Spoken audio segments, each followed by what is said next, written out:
আজকে আপনাদের সঙ্গে খুবই মজার একটা চিজ স্যান্ডউইচের রেসিপি শেয়ার করছি। স্যান্ডউইচ বানানোর জন্য প্রথমে একটা বাটির ভিতরে একটা ডিম ভেঙে নিয়েছি, দিয়ে দিচ্ছি 2 টেবিল চামচ পরিমাণে চিনি। ডিম আর চিনিটা ভালো মতো ফেটে নিচ্ছি। ডিম আর চিনিটা ভালো মতো ফেটানো হয়ে গিয়েছে। এখানে নিয়েছি 2 পিস পাউরুটি। প্রথমে পাউরুটিগুলোকে ডিমের মধ্যে কোট করে নিচ্ছি। কাজটা কিভাবে করছি দেখে একটু বুঝে নেবেন। এদিকে চুলায় একটা প্যান বসিয়ে দিলাম। প্যানের ভিতরে দিয়ে দিচ্ছি 2 টেবিল চামচ পরিমাণে বাটার।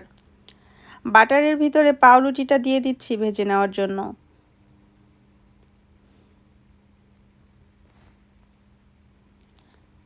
প্রথমে পাউরুটির একটা পাশ ভালো মতো ভেজে নিব। পাউরুটির একটা পাশ ভাজা হয়ে গিয়েছে, পাউরুটিটাকে উল্টিয়ে দিচ্ছি। এখন এক পিচ পাউরুটির উপরে কিছুটা চিজ দিয়ে দিচ্ছি।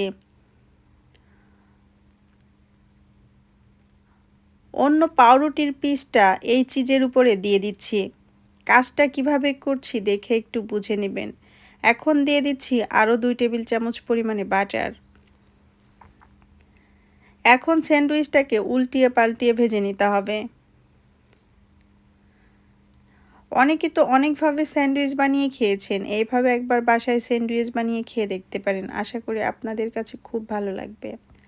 স্যান্ডউইচটা ভাজা হয়ে গিয়েছে, স্যান্ডউইচটা চুলা থেকে নামিয়ে নিয়েছি। স্যান্ডউইচটার মাঝখানে আপনাদেরকে কেটে দেখাচ্ছি ভিতরে কেমন হয়েছে। স্যান্ডউইচের রেসিপিটা আপনাদের কাছে কেমন লেগেছে আমাকে কমেন্টস করে জানাতে ভুলবেন না। দেখেই বুঝতে পারছেন ভিতরে একেবারে গলগলা চিজ, উপরে হয়েছে কিছুটা ক্রিস্পি। আজকে এই পর্যন্ত। সবাই ভালো থাকবেন। স্যান্ডউইচ খেতে খেতে বিদায় নিচ্ছি। আল্লাহ হাফেজ।